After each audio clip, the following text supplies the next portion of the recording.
Today I'm going to be showing you some watercolor DIYs for holiday cards, and if you didn't see yesterday's video about how to do watercolor holly berries, then I suggest you watch that because that's going to play into this one. But I'm going to do 3 different styles of holiday card, and I'm going to be using these Recollections value pack cards and envelopes. You can usually get them for like $4 at Target or Michael's, whatever. I'm just using my cheap watercolors again. Come like this, they have the pre-scoring in them already and they're pretty epic. What I'm gonna do is I'm gonna show you 3 different ways to watercolor these that are pretty simple, and the only thing that you have to remember is that you have to let things dry. If you're doing a bunch of cards, then that doesn't really matter. I'm gonna start with the holly berries. You can see here I sketched in the holly and already painted the leaves in. I'm just gonna demonstrate real quick with the clean water, adding a little paint for the berries themselves, and then painting in your holly berries. And you're having to work in stages, which is why doing a bunch of holiday cards can work, especially if you start working in like an assembly line type situation. So you paint in the berries on these cards, and then like you do before, here's one I did already. You have your painted in holly berries, and you just take a Pigma Micron or some other pen and sketch in roughly the berries. You can even add in a little highlight if you want to. This is literally the tutorial I did yesterday, so I'm not going to spend too much time on this. I'm just showing how it can look. And notice I'm not being very neat about it either, because I think the charm of this style is how sloppy it looks. So you put in your sketch, and then you can write someone's name. I don't even know what I was about to write. I'm going to write my sister's name because that was the first one that came to mind. Any kind of style that you want. With this scribbly one, though, I think a loose, scribbly kind of cursive style would look really pretty. You could write Merry Christmas on it if that's what you're celebrating, or Happy Holidays, or whatnot. But I'm just putting the name on it because I was not thinking this through. A very loose, scribbly style of cursive can match the loose, scribbly style of drawing. So that's holly. And I didn't spend too much time on it because, like I said, there was already a tutorial up. Next, one of the things you can consider doing, this got all hella bent, so I'm going to flip it around, is a wreath. And what I'm doing with this wreath is I'm going to take some artist tape. You can use washi tape or masking tape. That's basically what this is going to serve the purpose of. And I am going to tape off above the scored edge of the card so that it protects it from the watercolor. I'm going to go in and I'm going to draw a bow. And to do the bow, you just do like a slightly squared off circle, and then kind of square, like smoothed out triangles coming out from the edges. And if you want to do the ribbons, just do some curved lines like this with the bottoms like that. And that gives you a bow. So what we're going to do is we're going to go, you need dirty water, a thing for dirty water and a thing for clean water. So you're going to take your clean water and you're going to just make some of the area around the bow wet sections, because otherwise the water starts to dry. Then go to your green in your cheap watercolors, if you've got cheap watercolors, or you can use expensive ones. And I'm just going to start tapping in green all over the place. Just send that green for days. You want it to look kind of choppy.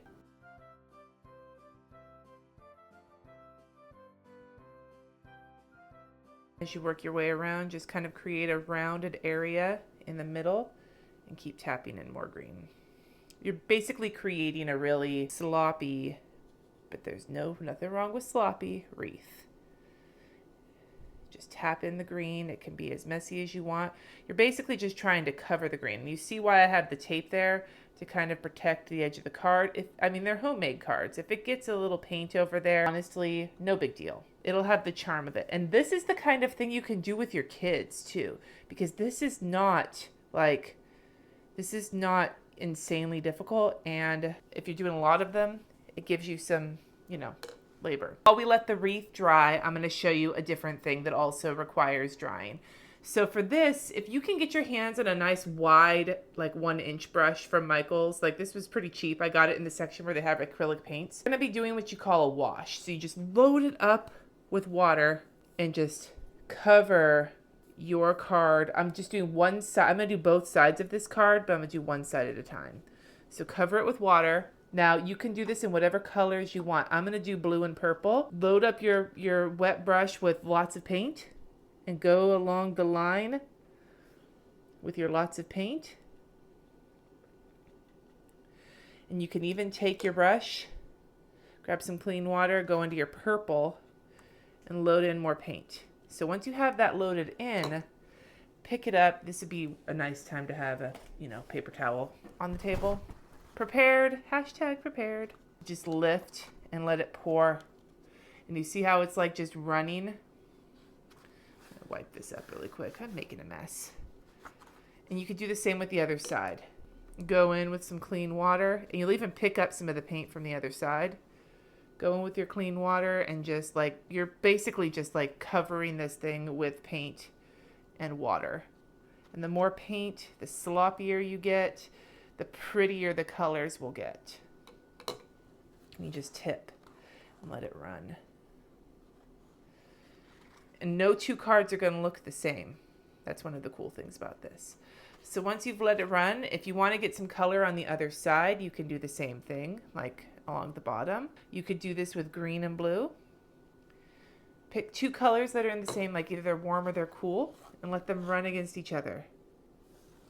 See how it's just creating all these like beautiful effects?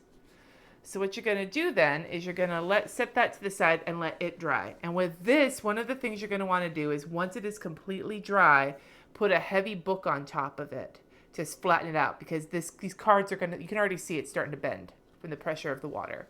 So put a book on it and flatten it out. One that I didn't add as much paint to. It's a little curly still. I may have to put it in.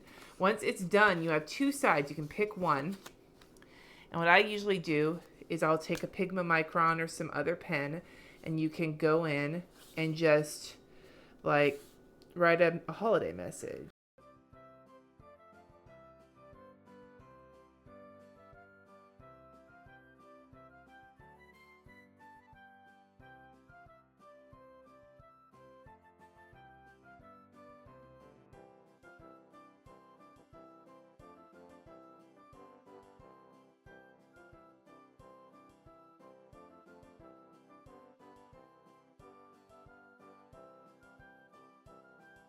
Then you have a nice holiday card that is really pretty. And you can even draw like little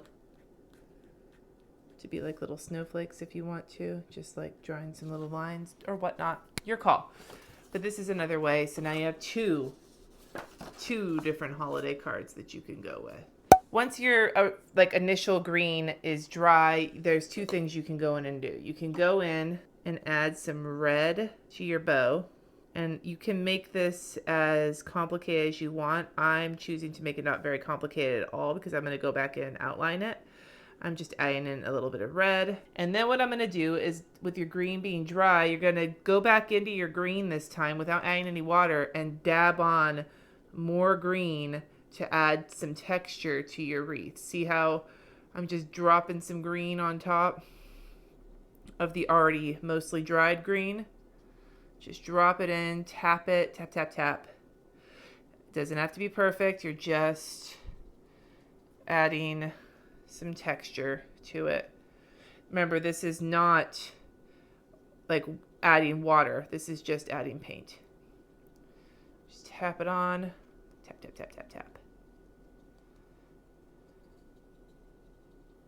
Until you think, and remember, it's going to dry in a different way, so you never know what it's going to turn out like. There you go. You've added on your extra layer of green, and you painted in some red for your bow. And once that is dry, you can remove the tape. Just be very careful with it so it doesn't yank up too much of the paper.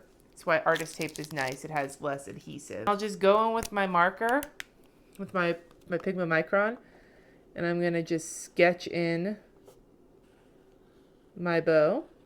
Maybe add little lines to add like some bow detail, but not much. This is not a very detailed. And there's my little bow on my wreath. And then you can add someone's name, or you can write Merry Christmas if that's what you want to do for your holiday card. That was a janky looking M, but You can add it in whatever font you want. This just gives you a, like, it gives you a kind of a blank canvas on what to put your Christmas message. If you have like little pictures that you've taken with like a Polaroid zip, you can stick them right in the middle of this empty spot on the wreath. That could be a cool way to use this. Just some simple watercolor cards that you can take and make your own without needing tons of like magical art skills. So there you have it. 3 simple ways to use watercolors to make some simple holiday cards. Tomorrow I'm going to show one more tutorial on how to do some holiday cards that doesn't involve watercoloring, but this was accomplished with a black pen, a pencil, a pack of these recollections cards, and a cheap set of watercolors. And that's all you need to do something like this. Hope this was helpful. Let me know in the comments if you have managed to get your kids or you to do anything with this. It'd be really cool to know. Thanks for watching. Subscribe if you haven't already, and I will catch you next time.